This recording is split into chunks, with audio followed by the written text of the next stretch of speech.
Hello, and welcome to Soft Human Voice. This is a podcast dedicated to helping you remember your source connection. We want to remind you that you are not alone, that you are loved, you are wise and intuitive, and you have more co-creative power than you think.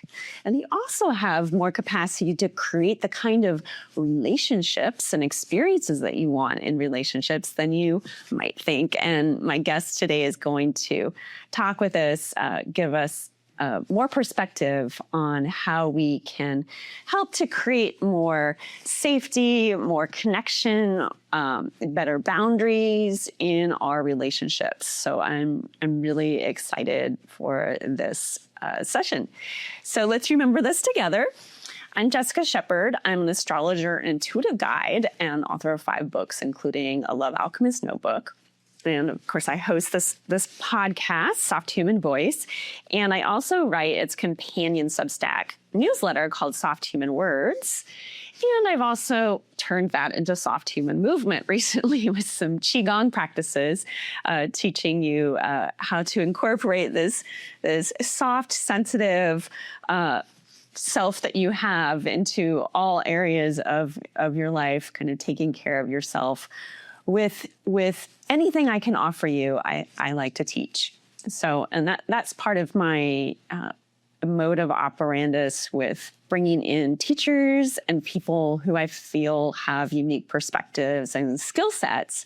And hopefully we can just help you up-level, reconnect, and live more of the life that you want and have the relationships you want. So I'm going to introduce my guest, and her name is Marina. Marina, how do I say your last name? Lorenzato. Lorenzato. Thanks for asking. Lorenzato. A lot of people get it wrong. Thank you. Yeah. So I'm going to introduce Marina. Marina is a BACP accredited psychotherapist based in London, working with women and couples who find themselves losing their sense of self in relationships. I love this topic because I think, especially for our listeners, we have I'm sensitive, and I often consider myself my audience. And so I've been through this. So this is going to be great. So Marina, drawing from psychosynthesis, internal family systems, and somatic approaches, her practice centers on the patterns that keep people stuck, people pleasing, anxious attachment, blurred boundaries, and the quiet erosion of self-worth that often goes unnoticed until it's gone too far. She sees clients in person at London Bridge and online, and is the creator of Authentica, a self-esteem program for women who are ready to come back into themselves. And she's launching that in April 2026. So beyond the therapy room, Marina shares relationship psychology and self-awareness content with a growing audience on Instagram. Marina does therapy in English and in Portuguese. Her work bridges clinical insight with real honest conversation, the kind that makes women feel seen rather than pathologized. And Marina, welcome. Hello, thank you. Thank you for having me. My pleasure. And I find all that is true. Like, I just wanted to touch on that, like our connection and how we connected. And I was thinking about that this morning, that I think we connected on Instagram. And I think you had asked me something about my card deck.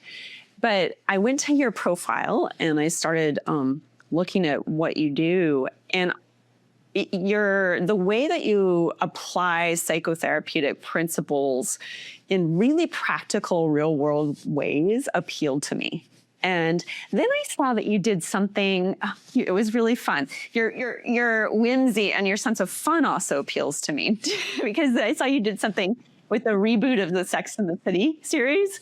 You did this character analysis. Do you remember that? Yeah. Of all the girls.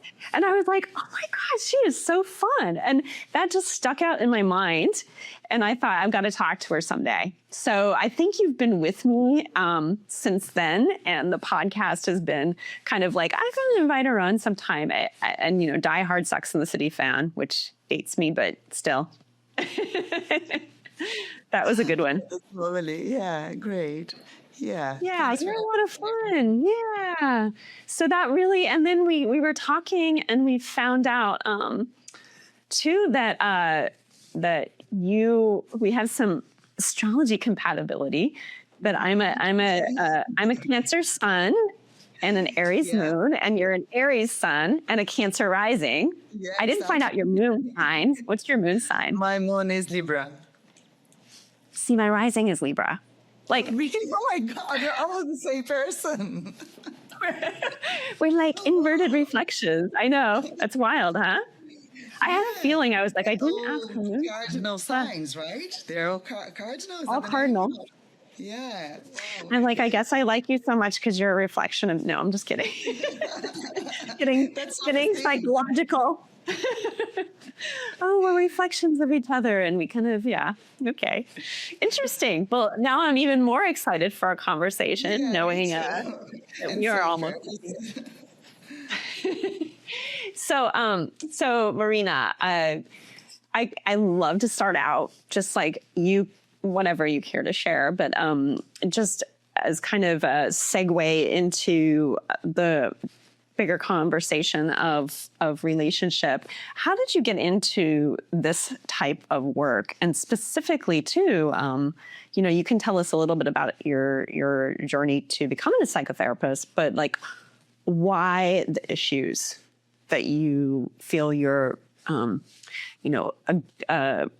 qualified, I guess, to talk to women about. Why these specific issues? Mainly, I think because I suffered from these things as well a lot. So I think that gave me the base to overcome them and to talk about it. I was always interested in psychology in general. My mom's a psychologist, so conversations about psychology, mental health, diagnosis were always on the table, literally on the table. We would talk during dinner. I had an uncle who was mentally ill his entire life, so that was always in the family system. But it was always from a very science-led perspective.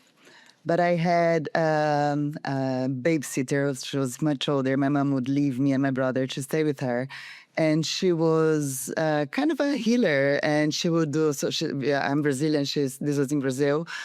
She would do these blessings for protection and for remove bad energy. She would do for me and my brother. And I was always like fascinated. And I would call her grandma. She was just like a neighbor. But I always, she was such a grounding presence and so different from what I had at home. And I was fascinated. I was like, wow, what is this? So I think that was my first contact with not traditional healing, let's say. And I think, so I studied something else. I had a career in marketing for many years. And in 2016, I moved to the UK in 2014, had a boyfriend in 2016, and I was completely in love with him. I was like infatuated. I loved the whole concept of him. It wasn't even like, it had completely different lifestyles, but I was like, I would make anything to make it work. And he broke up with me. And I was looking back, I think it was one of the hardest periods of my life. I couldn't hear my own cry anymore. I was crying so much. I would go through periods of complete sadness or complete numbness. And I realized that my whole life wasn't making any sense. So my profession, I was working in marketing, and I was like, this doesn't make any sense to me. It had no meaning. So when he left, I felt that there was no other meaning in my life, and I decided to do something. And I called sick, and I did a spreadsheet with all the courses of all the psychology modules in London, all the prices, and I went to a psychotherapist here in London. I said, I want to be like you. What should I do? And she told me a few names of some schools. And the place that she recommended, the Psychosynthesis Trust, was on my list. So I was like, well, okay, that's it. And I felt like, when I started to research about psychosynthesis, it felt really safe. It gave me a sense of hope. It's like, because I had done therapy before many times in my life. I had gone to therapy in Brazil. It's quite common in Brazil to go to therapy. I think nowadays in the UK it's more common, but like maybe 15 years ago wasn't that common. So, anyway, that gave me hope. Knowing about psychosynthesis, I was like, wow, there's something different here, really aligned with the things I believe. So yeah, that's how I got here. And I think, yeah, I think there's a personal interest in working with women. I like women, and I get along well with women, and I think, and knowing what I went through and how I got out from there, I think gives me some type of knowledge to work with this type of issues. I mean, we're all initiated in different ways into our path, right? No matter what we're doing. But as healers, it's not uncommon, like a heartbreak that is just absolutely devastating, that a relationship that you lose yourself in totally. And it's a human thing, right? And these relationships that we go through, especially early on in our lives, really can illuminate these patterns that may not be all that helpful later in life. So it sounds like that heartbreak was kind of an initiation into who you are as a healer and the topics that you choose to focus on with your clients, which are self-worth, self-esteem.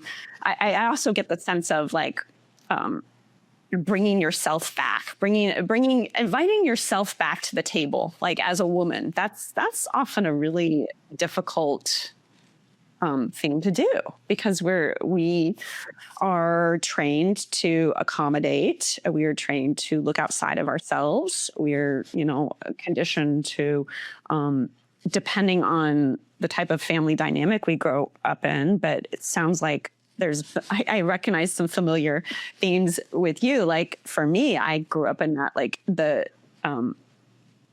defer. I was always deferring to my parents. They were the authority as the parents. And so that continued, and that's a really easy way to lose your sense of self, your sense of center. Right. And so the people pleasing, the deferring, the not bringing your full self to the table because you fear rejection, or it's just simply not allowed when you're growing up. Yeah, and I think we becomes our MO, right? Like it becomes the way is almost like a learned survival strategy, and then we start operating that way in relationships, because that's how we survived. That's how we were loved, we were accepted. So we just carry on doing that in romantic relationships, like almost like an unconscious thing.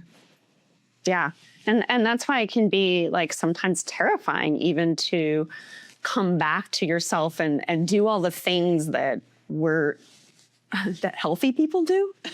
Like it's so terrifying because you were literally trained out of them and told those things weren't allowed, right? And so to intercede them to do something different. It's like, wow, I'm going to, I don't know. My mom is really caring. She cooks really well, and she likes to cook for the whole family. She's always thinking about food. She's always asking what we want to eat. And I do the same with my boyfriend. It's like, and he went to my parents now. He was like, oh, I get it now where it comes from, because there's a complete, like, I want to serve. My way of serving is through food.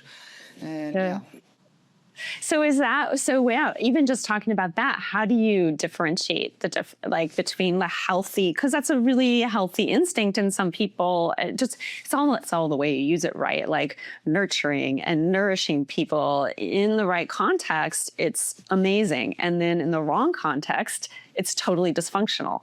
So how do you kind of either notice that in your clients or in yourself, like when somebody's being over accommodating, or when that's unhealthy dynamic? I think there's something about choice. If I can make a choice, if I'm making that a choice, I think that's great. It's nurturing and nourishing. So I made a choice, but I'm not. I think sometimes we do just because this part of us is really strong, and we don't even notice that we are doing that. We're just accommodating and pleasing and cooking and doing whatever needs to be done, without a choice. And I think that's when things get really difficult, because we lose. You're doing things. Yeah, we lose our sense of self. like an automatic, like a self-driving car. Like, where am I in this? Who's driving the show? Who's cooking the meals? Do I even want to be doing this? Right? Uh, Yeah. Yeah, and I've maybe this is a bit off from what we planned to talk about, but I think I really like working with parts. And so there's the part which psychosynthesis has a lot of things around parts. So what is the part of me that wants to do this? What's the part of me that is straight feeds? What is the part of me? What does this part want? How is it driving me? Can I observe this part from a centered point so I can make a choice and see if I want to do that or not? So I think part sometimes is an interesting way of looking at relationships, of how we operate in relationships, as if the part is one of our survival strategies. Yeah. And I think naming too that this part of me wants this, but this part of me wants that. And that part of me wants this. It's like opening up a larger choice field, right? Like, because when these things are driving us, they're not conscious. We're not getting what we need. Yeah. Yeah. Yeah. Yeah. No, I like that. Parts. What is it called? Parts theory, parts. So yeah, parts work. So there's the psychosynthesis college subpersonalities. Okay. IFS, which is the internal family system, calls it parts. So doing parts work. So they are quite similar in a way, but yeah, different perspectives, I would say. So would you and you can use yourself an example too, like how do you regulate that in yourself? Like what are the signs? Like, do you have a conversation with your different self parts when you're like, wait a second, I feel a little off, right? Like this doesn't feel necessarily good to me. Something strange here. Yeah, I think just before coming here to talk to you today, I was feeling a bit nervous, and I realized, and it's not the first time that this happens, that I have something important and I get nervous. And the other time was I was running a workshop, and today again I was being interviewed with something that is a bit new to me. And I noticed that my young self, the younger part of me gets activated. So when I was 12, 13 years old, I would read in front of the class and I would be really nervous. And I would go to piano things. I'd play the piano, and I would be really nervous before recitals. And I noticed that I'm doing is the same part of me that is getting triggered. It's like it's the same nervousness. Oh, I'm gonna get it wrong. I need to read it again. I need to see the piece again. I need to put makeup on. It's like I have to do so many. I didn't print it out. I get to start to get a lot of things to make me nervous, and then I need to step back and say, literally, I put my hands in my heart and say, I got this. I'm telling my inner child, I'm telling little Marina, I've got this. I'm the adult here, and I can do this. I'll take care of you. I'm in charge here. So Yeah. So you talk to yourself and you take that pause, you take that moment. I mean, I think that as you kind of open up your awareness to all the parts that are operating and all the places this comes from, the origin, the 12 years old, the, family table, whatever dynamics, you start to be able to recognize who's in charge. And then I don't know if that's true for you, but and then you can talk. Yeah. Mm-hmm. yeah, I think Yeah. you recognize, so and you can negotiate almost like, oh, okay, I can get some space now, and I will I can give you back the space, and later I can go and have a fun activity with you later, like with my inner child. Maybe you're gonna watch TV. I don't know, but right now, the adult's in charge here. Yeah. I mean, the same with me. I was like, we had a little scheduling conflict this morning, and I noticed I was getting ready, and I was, fine. And then it was like a part of me. It was like, wait a second, I wanted to do this and I wanted to do that. And I had to talk to myself like, oh, you're going to get to do that. It's just going to happen a little bit later. So these are, it's really good I feel like just having these conversations, you and I, and talking about self parts, I feel like it gives people more permission to have these kind of conversations with themselves, because it's really, healthy healthy functioning. It's really to be able to understand who's in charge, and not let it go into automatic, Yeah. whatever And I the think habit is. Yeah. yeah, exactly. And once you realize that there are different parts of you wanting different things, I think that's it's somehow liberating. It's not that you're confused. Sometimes, oh, I don't know what I want. I'm confused. No, different parts of me want different things, and that's okay. Yeah. Yeah.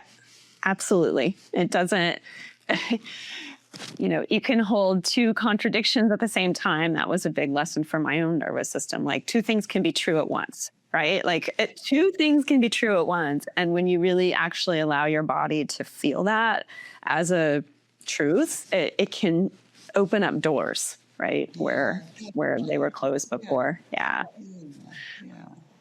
And so I'm kind of going back into my body in this moment and going, yeah, when I bring a concept into my body, into my nervous system, like two things can be true at once, it allows me to feel more here, to feel more grounded, to feel like I'm in charge. So I'm curious to know,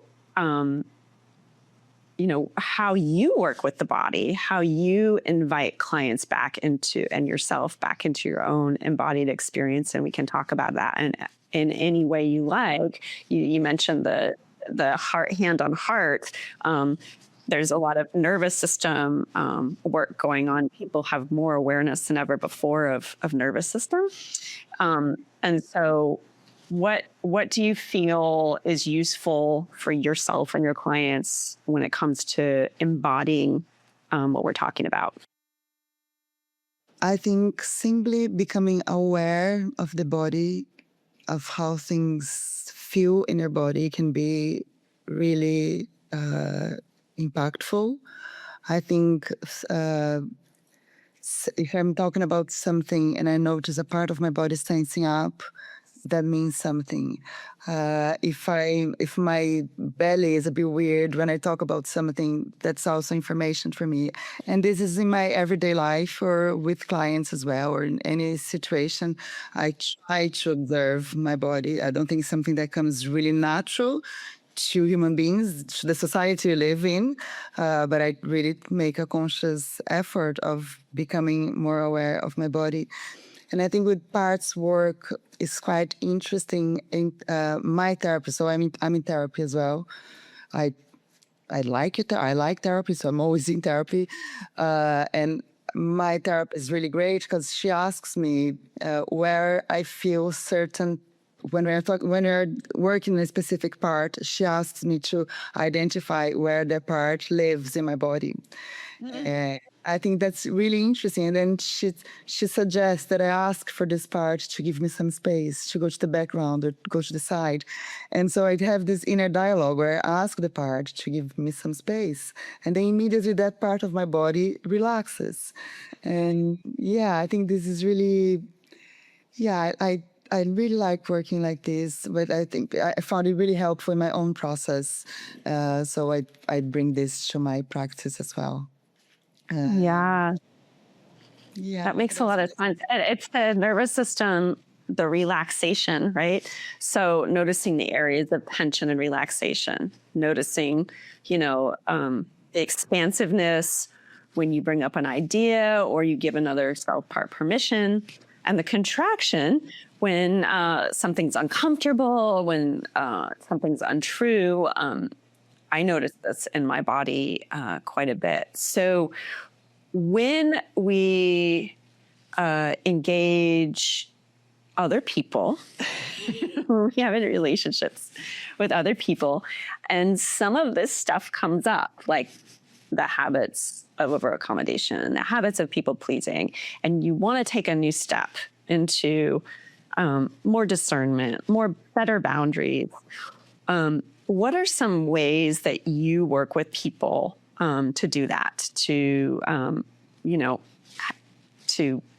step into a more empowered, self-centered, in a good way, relationship with themselves so that they can move forward with boundaries? I think there's something about reconnecting with our sense of self. Because I think when we are in people pleasing mode, or when you are in one of the four known trauma responses, so fight, flight, freeze, or honing, we are somehow disconnected from ourselves.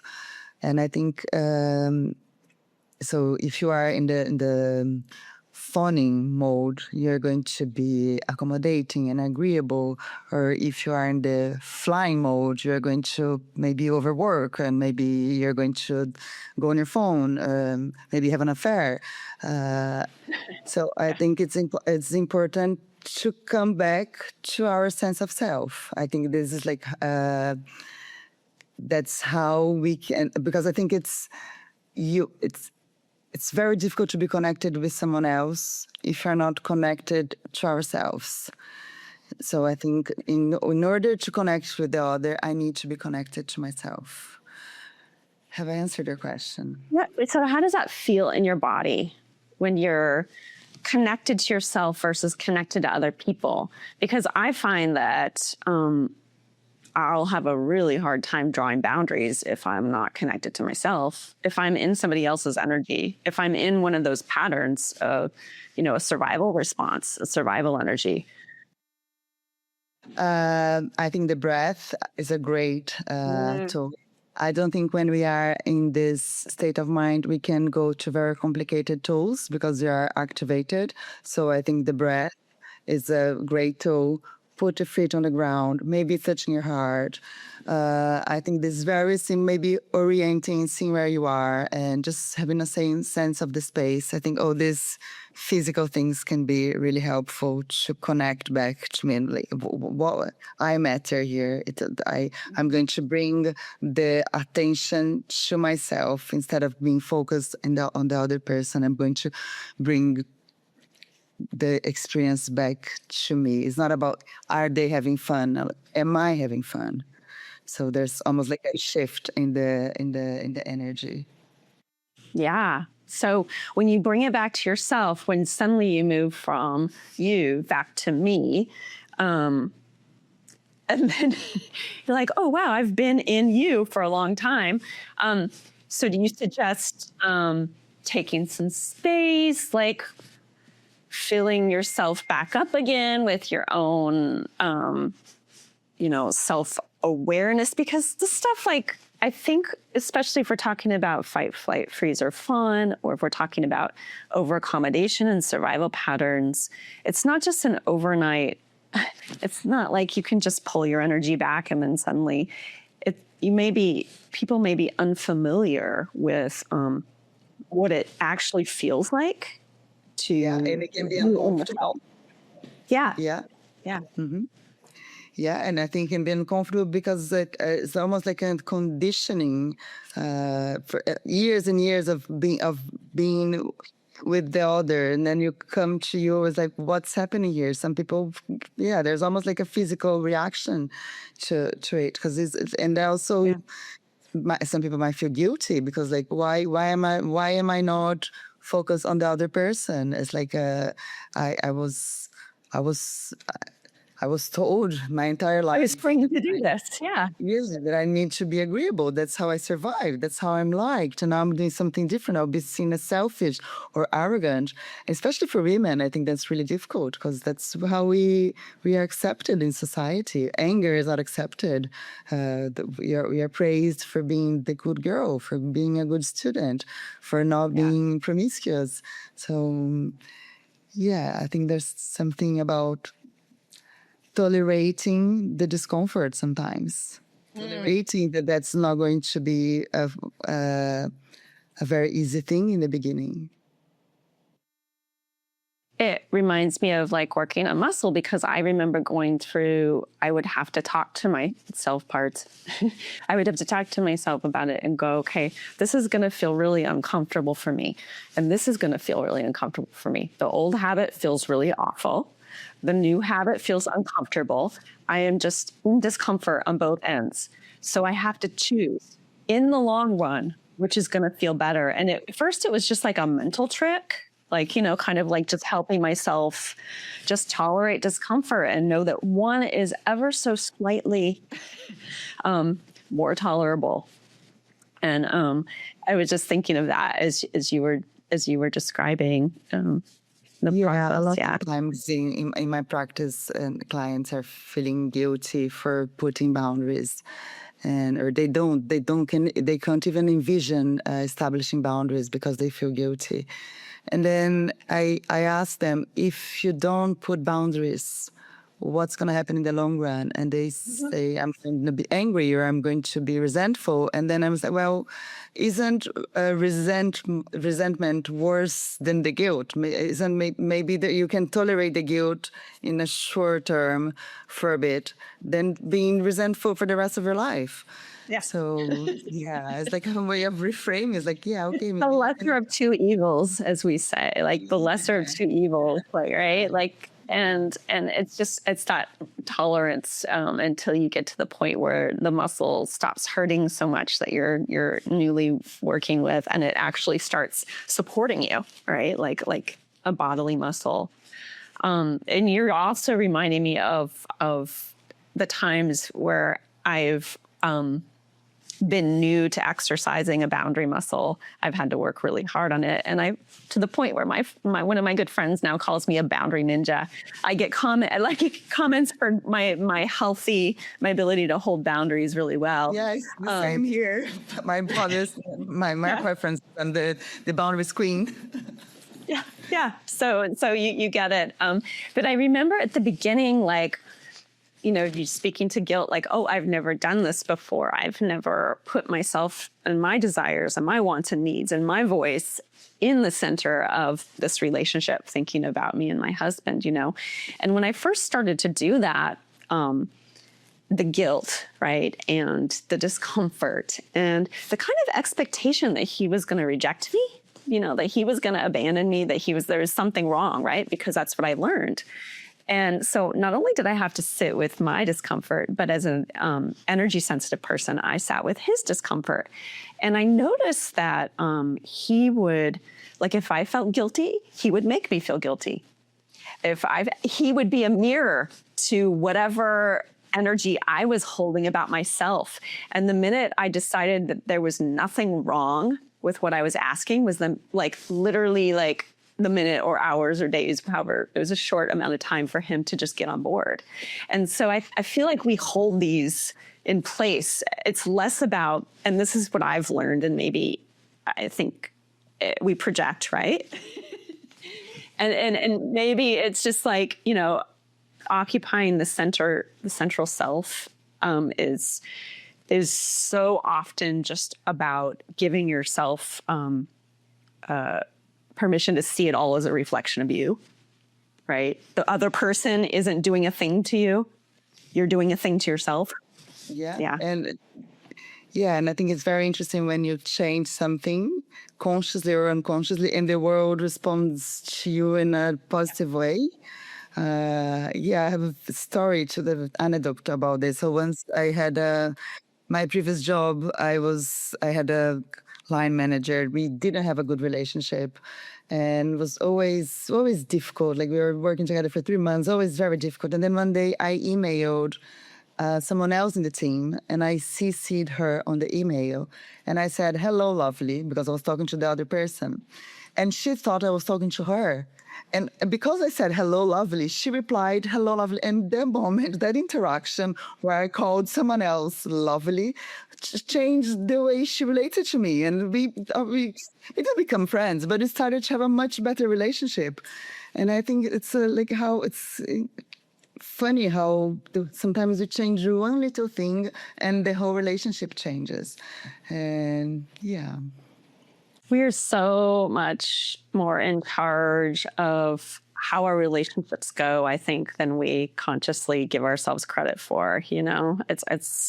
I remember when I was doing my counseling with astrological counseling for a long time, and the thing was always to, want to bring the partner in to get the chart read, or to get the, it's the partner that's the issue. And I would pretty much always insist that no, you can do the work and change your entire relationship by just stepping into your work.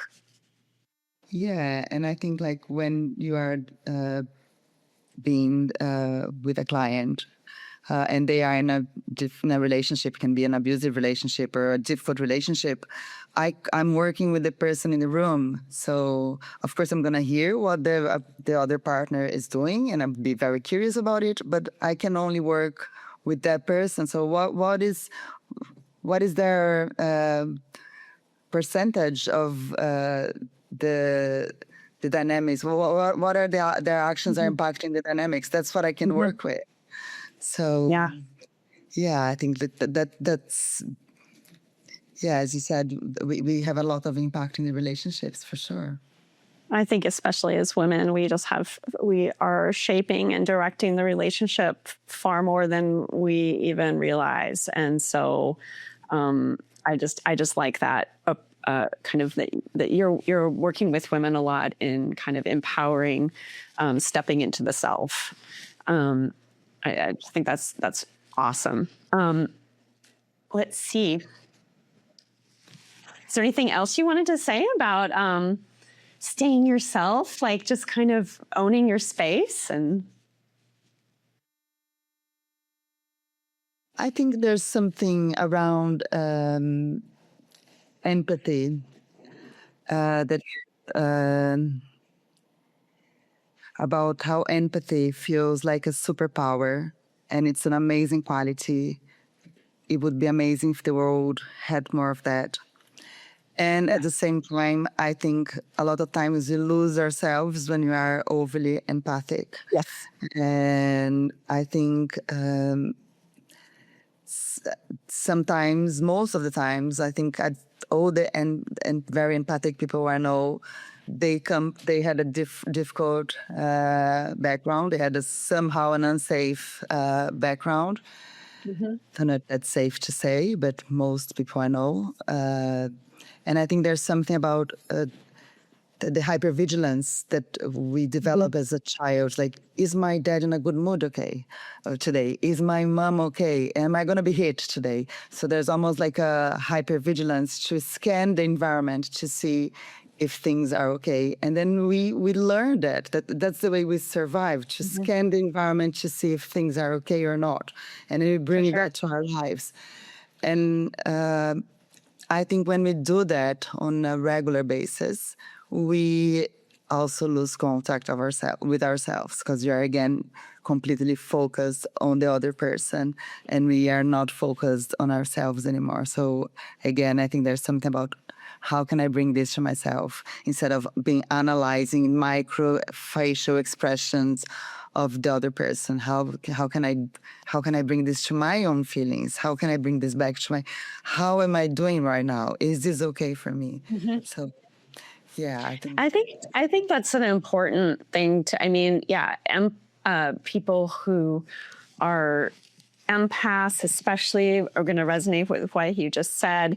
Empathy is a little different from empath in my mind, where empathy is the ability to put yourself in somebody else's shoes, whereas empaths are actually sensing and feeling all of the time, and often without conscious. It just is happening. Yeah, it's just who you are. It's how you're built. And so for both, whether you've had that kind of background, whether you consider yourself an empath, whether you consider yourself highly sensitive, there are more layers going on in what you're registering and picking up on. And so that will automatically put you outside of yourself a little. I mean, I can speak for myself on that. It's like I've had to work on what you're talking about, the hypervigilance from having a parent who was very unpredictable. But also the hypervigilance that naturally comes with being a very sensitive person, because if you're picking up on so many layers and fields of energy, there is always kind of background things going on. And so learning how to find your center, it's kind of like at the beginning, it was like trying to find my keys in a snowstorm. It was almost impossible. But, you have to learn how to do that in order to be here, to be directing your own life as that a highly sensitive individual. So yeah. Yeah, I think it's really rewarding. The journey of coming back to ourselves is really rewarding. Like, yeah, sometimes Yeah, it's absolutely. difficult, but yeah. It's been a huge part of my journey for sure, is learning how to do that. So it's where my Aries moon really helped, and your Aries sun, like all the Cancer, all the Libra, that it's very porous, it's very others oriented, right? And then learning how to just like say, no, I'm standing in myself. Sometimes I'll even imagine a sun, like a solar sun around me, and like this is, I am the center of the universe. I am the one here. You are revolving around me. It's such a different thing from my childhood. Yeah, yeah. Yeah. I love that as well. I love that image you're bringing. It's beautiful. Yeah, you're in the center. Oh, thank you. Yeah. It's been really powerful, and I even include it in my energy practices sometimes, or just when I'm feeling as an energy sensitive, like depleted and picking up on too much stuff of the world. Where am I? I often ask that question: where am I, or who am I? They can both get you places. So I wanted to just talk about. I have a particular question, because this is what I actually reached out. I was like, oh, we can talk about like how this occurs in friendships, like the different ways. I mean, we have romantic partnerships, and it's important to occupy this self and to feel like you can work that muscle and get comfortable with being uncomfortable in order to build that boundary muscle. But we have lots of relationships in life. And so sometimes I find that, and maybe you find this true, especially for people who are highly attuned to depth and connection, that we don't always feel met. And sometimes people, whether it's friends or family members, they can, whether it's a difficult conversation or something about getting your needs met, that people can withdraw or disappear instead of like engaging, instead of like going deeper into the conversation or whatnot. So I'm curious to know your take, and I guess I'm kind of framing this too as ghosting, because I'm recognizing that a lot of people have that experience of people disappearing. What is going on there when like you want connection. Let's say you are secure in yourself, and and then somebody can't meet you there, can't meet an invitation, can't meet a conversation. And that could be an entry point into your attachment styles too. Yeah, I like the idea of thinking about friendships with the lenses of attachment. Of course, we apply attachment styles to romantic relationships all the time. Well, there's a lot of conversations around attachment styles in terms of romantic relationships, but I think they are very useful for platonic relationships as well. So what you're describing, I think there's something about people being really avoidant. It's like, I think it's a very symptomatic thing of being avoidant. So it's almost like, I don't need more friends. I don't need to value my friendships. If my friends are not around me, I will forget them. So I think that's a symptom of avoidant attachment style. And I get that we are living in a world where time is really limited. It feels really limited. And as you get older, time feels more limited because it is technically, literally more limited. So, but I think there's something around avoidance, really. Yeah. And so, I mean, I think, of course, as you said, we're living in this kind of world that's so demanding on our attention and awareness and time. And so, I always find myself as a sensitive person trying to account for that when somebody doesn't get back to me or somebody's not responsive. But at a certain point, again, bringing it back to putting yourself in the center of your own story, at a certain point, I recognize, I was thinking about this for us, because I was recognizing that at a certain point, I had to decide that what I want matters. And if I want responsiveness in my relationships across the board, that's valid. And so if I'm meeting somebody in friendship who has an avoidant attachment style, and then I recognize it, usually for me, it starts out as confusion. I'm like, I'm confused about this person. Yeah, and I think like there's a lot of talks around consistency in terms of romantic relationships, right? I don't want to be in a relationship with someone that is inconsistent. I don't want to be in a relationship with someone that gives me mixed signals.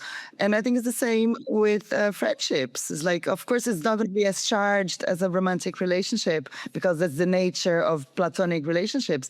But there is something like I prefer to prioritize consistent people in my life. Right. Right. And giving yourself permission.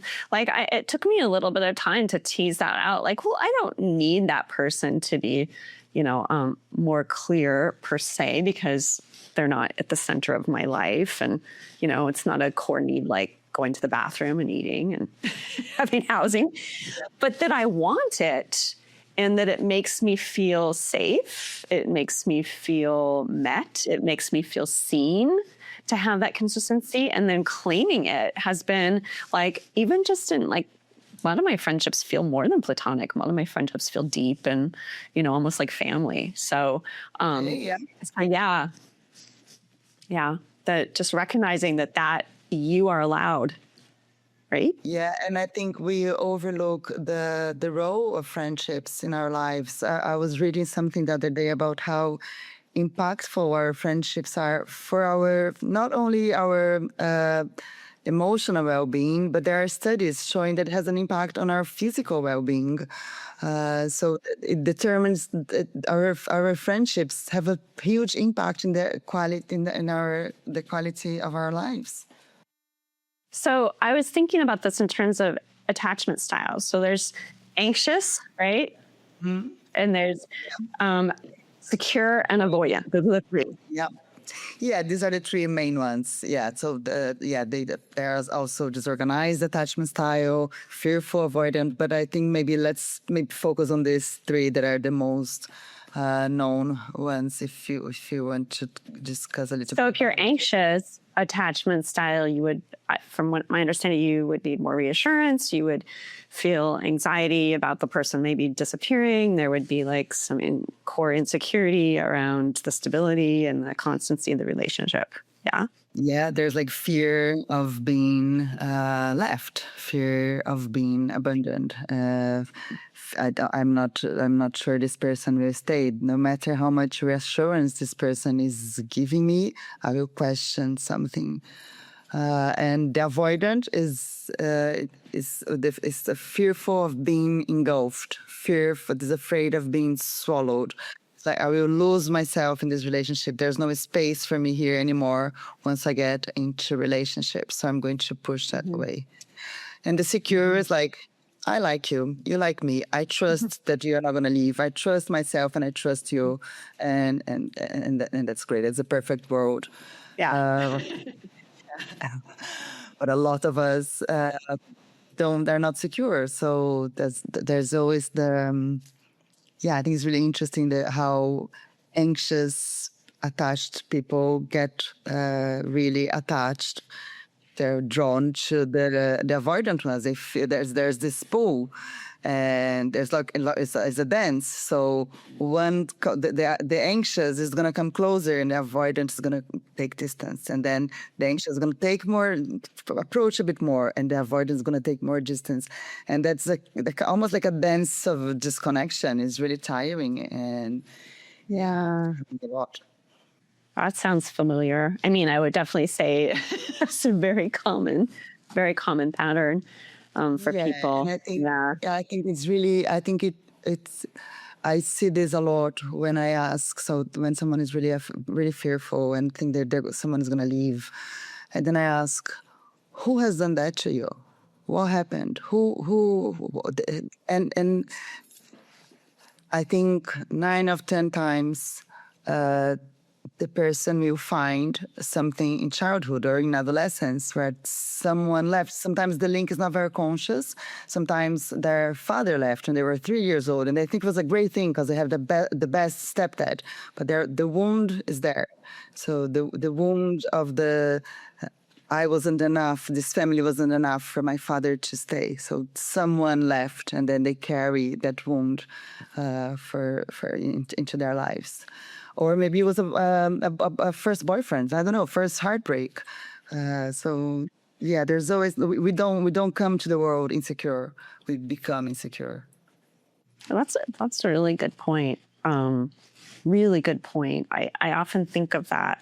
We come into the world secure. We also come into the world naturally whole. We come into the world as our true self. We come into the world feeling good and loved and peaceful, and all the stuff that's taking us away from that state that we maybe remember. We're trying to get back to, and I think that's the journey of life. So that attachment is one of those concepts that's really useful, especially I think that in dating and sorting through, I see that a lot. You talk about that a lot in dating, just kind of identifying the different attachment types. Yeah, and I think I really like what you're saying, that we are born with all these qualities, right? And I think that's the core of inner child work, and I think that's why I like it so much. It was really important for my own journey. It's almost like we are born with all those amazing qualities, and then they start to be stripped away by life, and you need to go back there and reconnect with these amazing qualities that this child self had or still has. It's just there's so much wound there. That child was so wounded that he acts out the wound instead of allowing us to get in touch with the joy of being alive, or the creativity or curiosity. So we need to go back to that place and reconnect with those qualities. Yeah, it's like removing the layers that are keeping you from being in that joyful space, the person that you have always been and have forgotten. So yeah, absolutely. And so that attachment styles, those just kind of, I just wanted to underscore that's a tool, like one of the tools that we can use to understand, right? Who people are showing up as. Yeah, and really important to say that they are not rigid, right? They are not written in stone.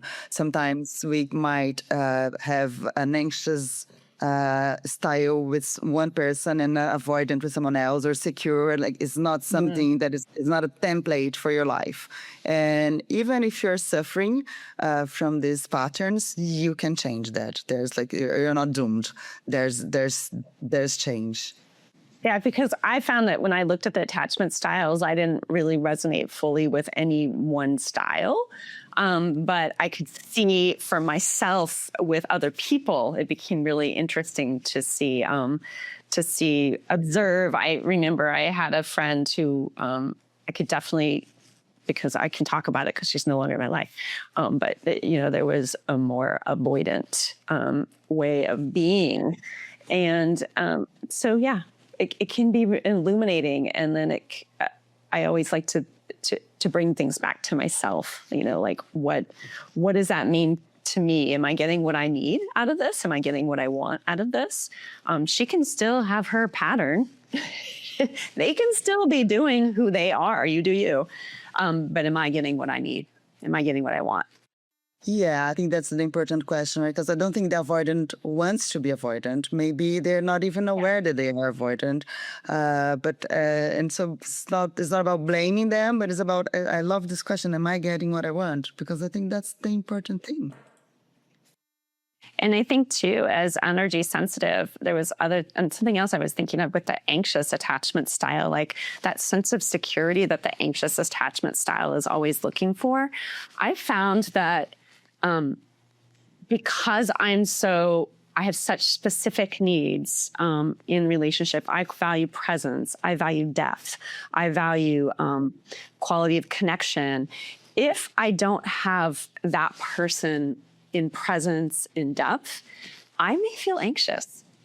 And it's less to do with an attachment style. It has more to do with who I am and how I'm built. And that the sensitive, empathic people crave that for a reason. Yeah. And I think then we also can talk about love languages, right? So that's important. Presence is important for you. Yeah. Yeah. Yeah, definitely. So yeah, not rigid lines and the attachment styles, just more like an interesting lens to view things through.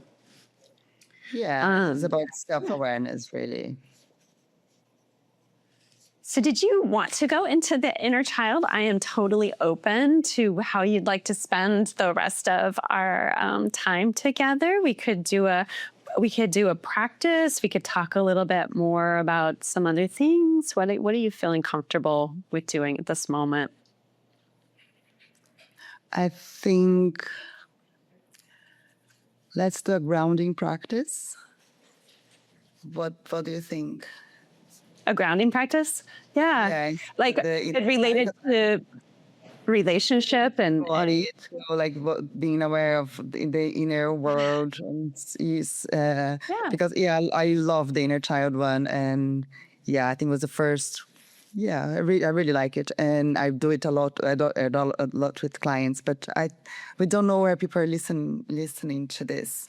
Yeah, where they are in their process. Yeah.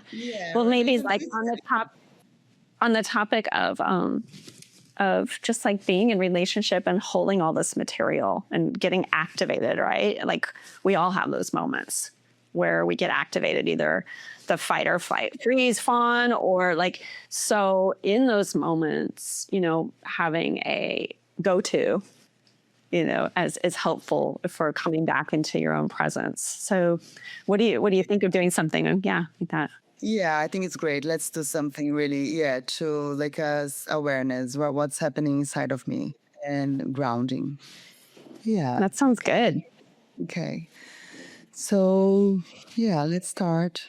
Just if it feels okay, I would like to invite you to close your eyes, or maybe just lower your gaze. Just have a deep breath.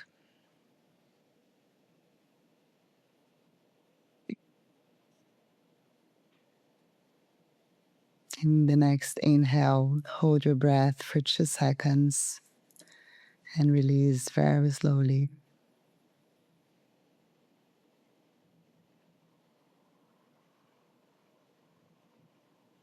And take a moment to notice your body.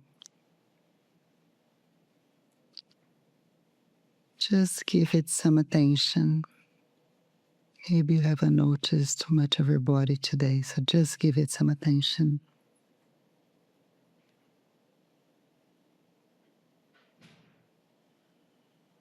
You don't need to change anything, just notice.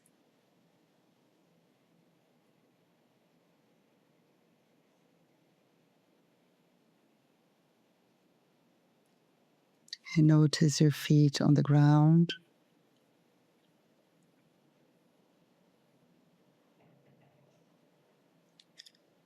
Notice the weight of your body on the chair.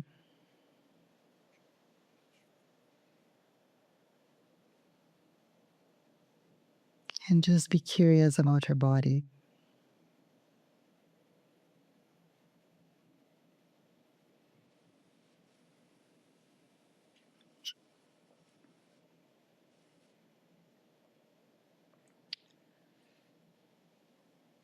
Now just move your awareness to your emotions.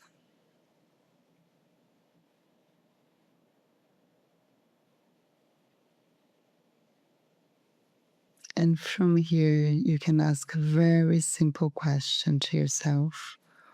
What's happening inside me right now?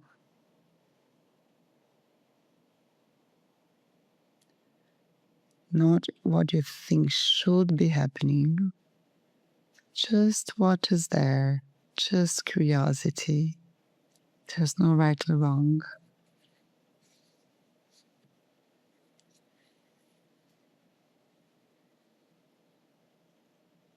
And whatever it is that is coming up for you, just allow it. Just be there for a moment without trying to fix it.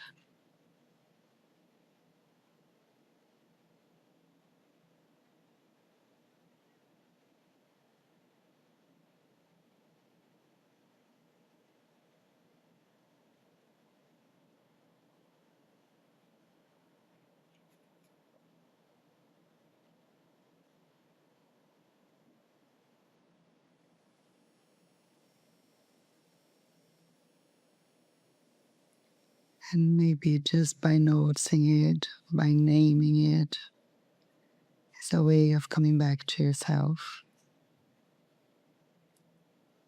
of giving yourself attention.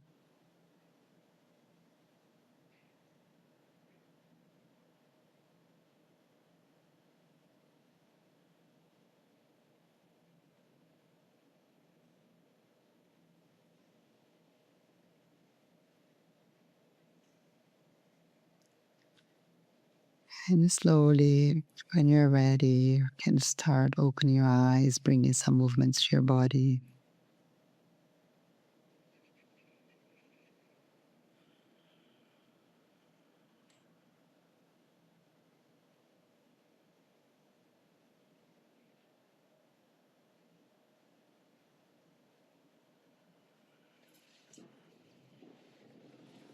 Yeah, and welcome That was, back.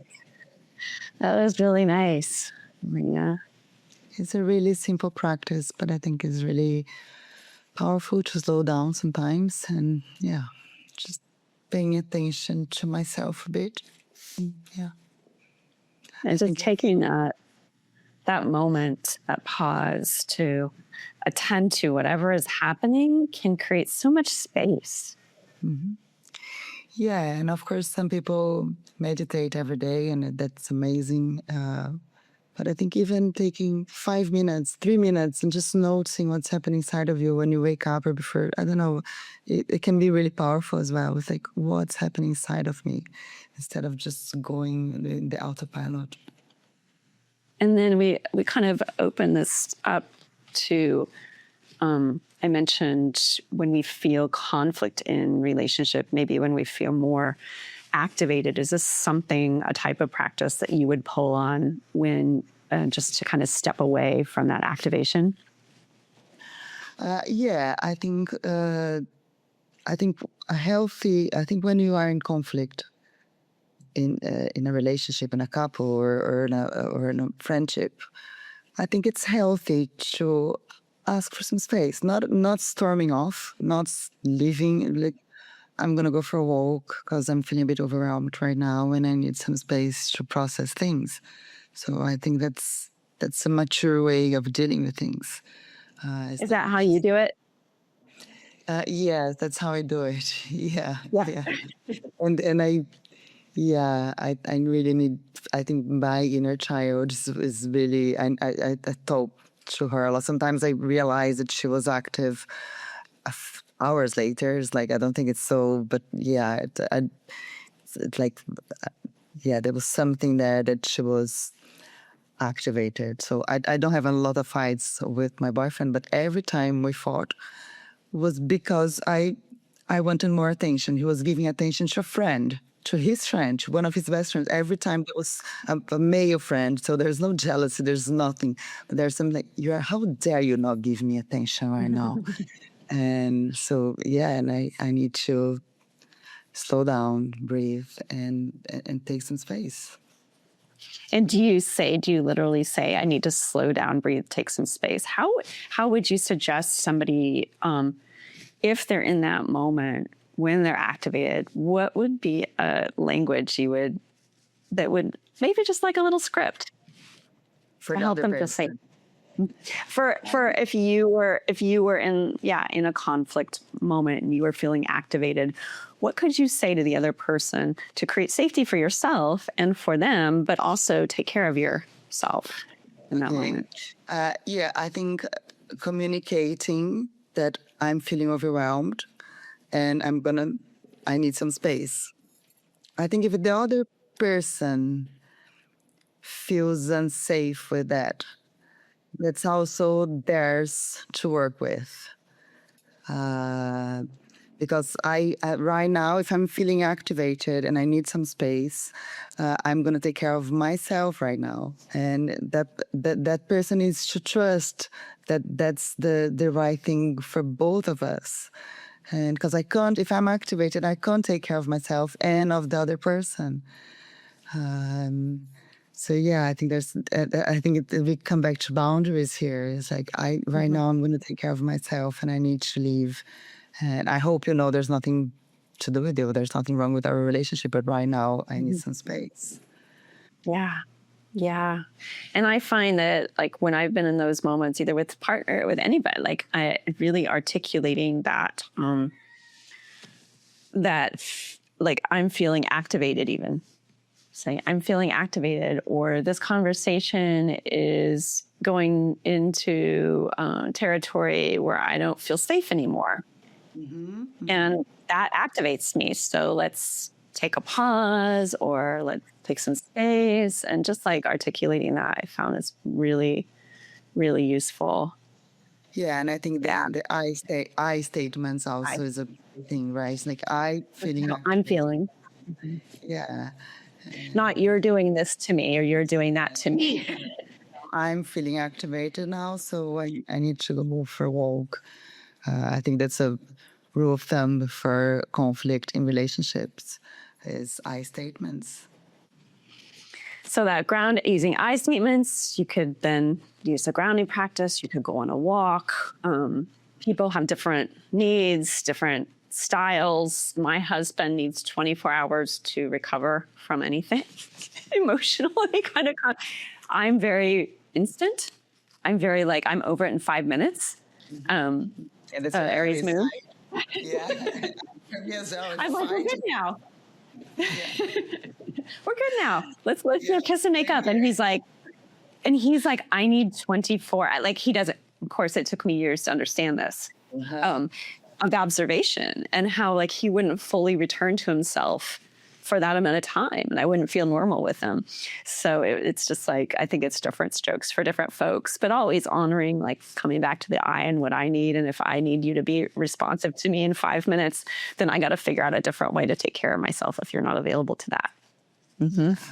Yeah. Yeah. The other thing I find it useful is like you're in conflict. We are in conflict about one thing. I'm not gonna bring the conflict we had last month to the conversation. You're gonna fight about this. The fights. You're not gonna fight anything else. Yeah. Because it gets really difficult if we start bringing things like from last year, from last month. It's like it's endless. So Have you heard of the book If the Buddha Married by Charlotte Castle? Okay, so she has this, she calls them fair fighting rules. And and that is one of the rules to fighting fair. Okay. Yeah. It's do not bring up past arguments. No, stay in this particular, like it's not, you always do this. No, you have to be like addressing this present moment. So very, very good strategy. Otherwise, people can get really deep into otherwise murky territory. Yeah, it's like a game of who is more wrong here, who is the wrongest one here, and that doesn't take us anywhere. Yeah, and also it's just good. I've noticed for me just to decide for my relationship, and I tell John this now, but it's taken me years. We're gonna have our 20-year anniversary this fall, so these are my relationship hard knocks. I've earned my badge, but I've decided. What's that? Beautiful. Yeah. But I've decided over the years of flexing this muscle, deciding that I don't want to be in a relationship where someone is ever wrong. No one is ever wrong. And so if there's even a hint of that, it's just like instant, like, no, forgiveness. No one is ever wrong here. And because I decided that, I noticed too, one of those shifts that we were talking about too, where, once you change an internal dynamic for yourself, it ripples out and other people start stepping into the change. So suddenly he started being able to get out of the blame game when I decided nobody is ever wrong in this relationship. Yeah, yeah, and it's that the dynamic, right?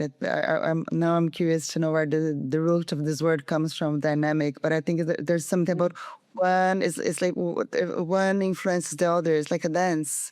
So if one partner is more regulated, although this word nowadays has a lot of connotations, but if one partner is regulated, the other is going to pick up those cues and is going to regulate as well, to co-regulate. Yeah.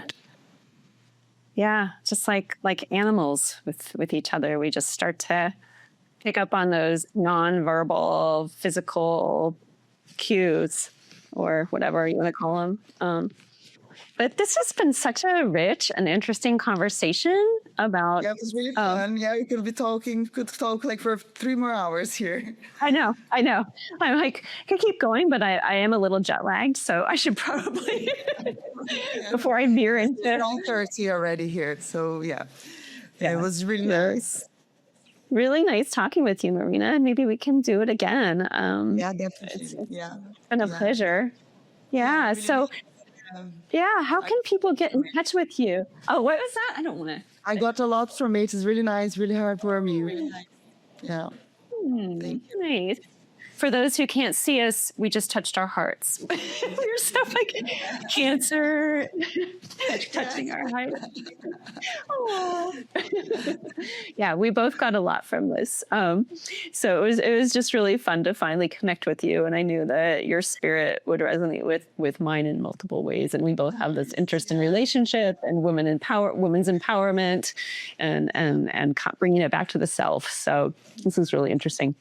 Yes, in the power of internet, right? Because we wouldn't be here if it wasn't for crazy life on Instagram.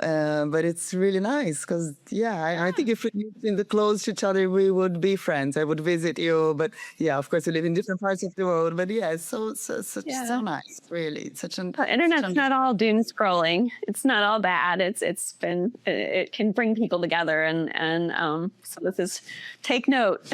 You can get actually, form friendships and connections this way. Yeah.